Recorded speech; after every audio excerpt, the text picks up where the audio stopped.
Plusieurs acteurs du monde médical unissent leurs forces pour lutter contre la maladie d'Alzheimer. Un budget de plus d'1 million d'euros a été débloqué pour que les chercheurs se concentrent sur l'amélioration des méthodes d'imagerie médicale. On va donc entre autres parler de magnétoencéphalographie avec vous, Odile Feiss, bonjour. Bonjour. Alors vous êtes chercheuse au HUB. Est-ce que vous pouvez nous expliquer tout d'abord ce que l'imagerie médicale apporte à la lutte contre la maladie d'Alzheimer ? La maladie d'Alzheimer est associée à des lésions, ou en tout cas un dysfonctionnement de certaines structures cérébrales. Et donc le fait d'avoir des techniques d'imagerie cérébrale qui sont à la pointe et de plus en plus précises nous permet avant toute chose de savoir mieux quel est le processus physiopathologique à l'origine de la maladie d'Alzheimer. Et on l'espère, en tout cas le but, c'est d'arriver évidemment à des traitements. On n'y est pas encore, c'est vraiment pour l'instant plutôt un stade de compréhension de la maladie dans un but thérapeutique ultérieurement. Justement, avant de s'intéresser à ces innovations et ces recherches, on en est où aujourd'hui, ne fût-ce qu'avec l'imagerie médicale ou de manière générale, comment et à quel stade on arrive à détecter cette maladie aujourd'hui en 2022 ? Alors, actuellement, la détection de la maladie d'Alzheimer chez la majorité des patients, elle vient plutôt de plaintes de patients, voire peut-être plus de la famille, parce que c'est plutôt la famille ou l'entourage qui se rend compte qu'il y a un souci, quelque chose qui est différent, en tout cas dans les interactions avec la personne. Il y a une modification, en tout cas, des capacités de la personne aussi de vivre dans son quotidien, dont le patient n'a pas toujours conscience. Pas exclusivement des pertes de mémoire, alors. En tout cas, ça peut se remarquer à un stade un peu plus précoce, aussi par des différences.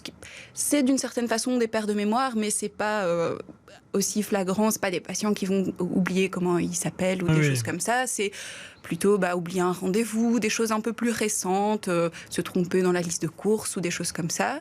Et donc c'est plutôt sur des signaux d'alerte de ce type-là, chez la majorité des patients, que l'entourage va commencer à avoir la puce à l'oreille. Et dans ce cas-là, alors il peut y avoir des bilans neuropsychologiques qui peuvent évaluer de façon beaucoup plus fine le stade de développement, puisqu'il y a des stades beaucoup plus précoces et des stades plus avancés. Et puis la neuroimagerie, notamment avec l'IRM, a mis en évidence qu'il y avait une structure cérébrale qui était quand même atrophiée.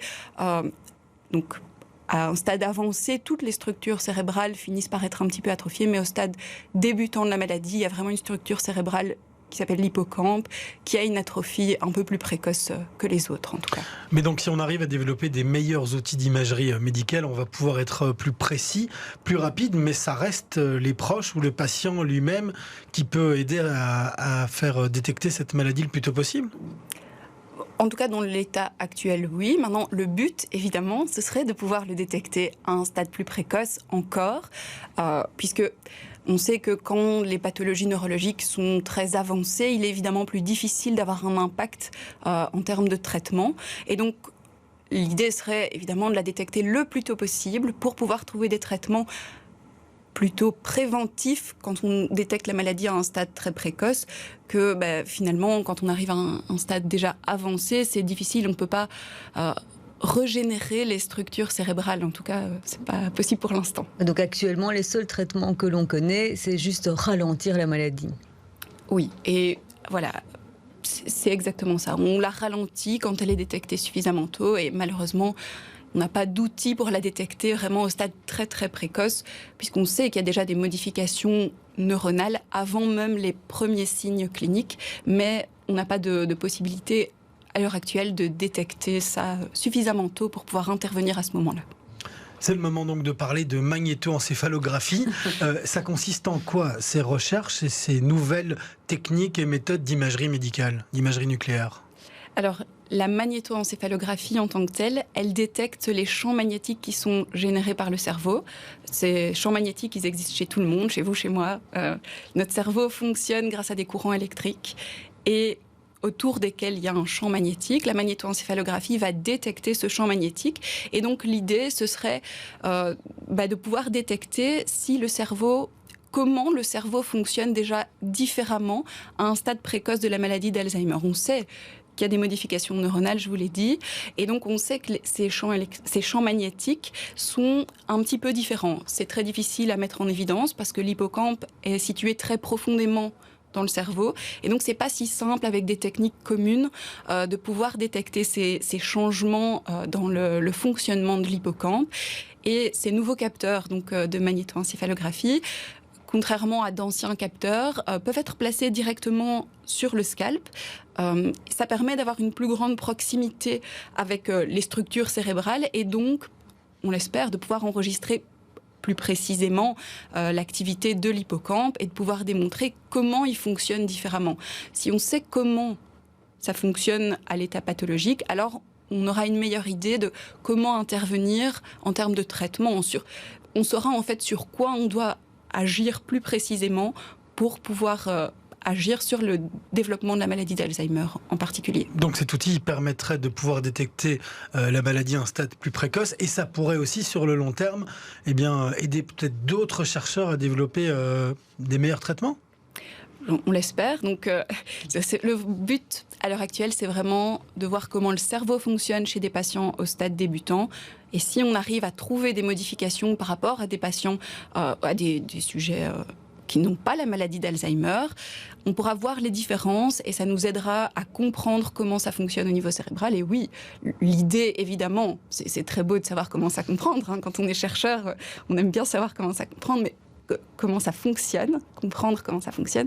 Mais évidemment, il y a un but toujours pour les patients, de les aider et donc de ralentir ou de prévenir. Mais ça, c'est vraiment très hypothétique et dans un futur assez lointain, la maladie d'Alzheimer. Là, on se rend bien compte de l'enjeu sanitaire. Vous pouvez nous dire un pourcentage de personnes qui risquent d'être touchées par la maladie d'Alzheimer ? Alors, là, je dois vous dire que moi, mon sujet de recherche principal, c'est pas la maladie d'Alzheimer, je n'ai pas connaissance des chiffres exactement, mais en fait, c'est une maladie. Ça touche une proportion importante, et en fait, ça touche une proportion d'autant plus importante liée à l'augmentation de la durée de vie dans la population. Et évidemment, quand la maladie d'Alzheimer apparaît à un âge avancé, et donc avec le prolongement de la durée de vie, il y a évidemment beaucoup plus de gens touchés dans la population générale. Alors, il y a un fonds qui a été débloqué pour ces recherches. Est-ce que vous savez nous expliquer un petit peu comment ça va fonctionner, votre travail là-dessus et le travail de vos collègues ? Parce qu'il y a plusieurs hôpitaux, il y a plusieurs universités, il y a plusieurs départements. Comment est-ce que tout ça se met en place pour essayer d'arriver à avoir des résultats concrets d'ici quelques mois ou quelques années ? Je ne sais pas quel est le timing prévu.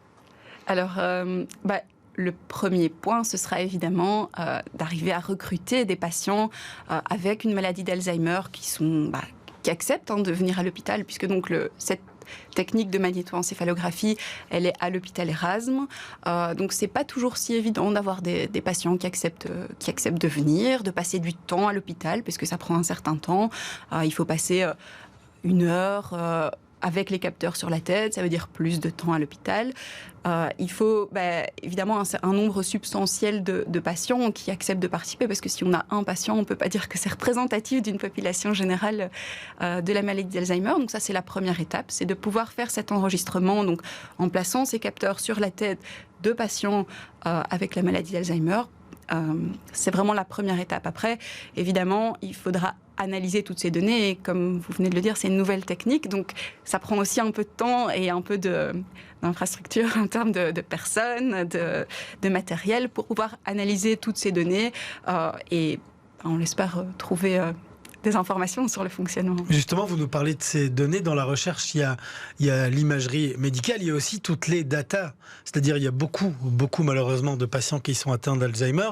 L'idée aussi, c'est de pouvoir récupérer toutes ces données pour essayer d'avoir le plus d'informations possible, de manière à récolter toutes ces informations et en sortir quelque chose de concret là aussi ? Alors oui, mais pour avoir des informations grâce à ce nouvel outil qui est la magnétoencéphalographie, il faut obligatoirement que les patients viennent passer un peu de temps à l'hôpital avec les capteurs sur la tête.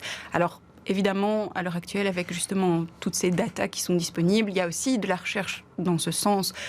Mais Là, ça s'éloigne un petit peu de mon domaine de compétences, en tout cas.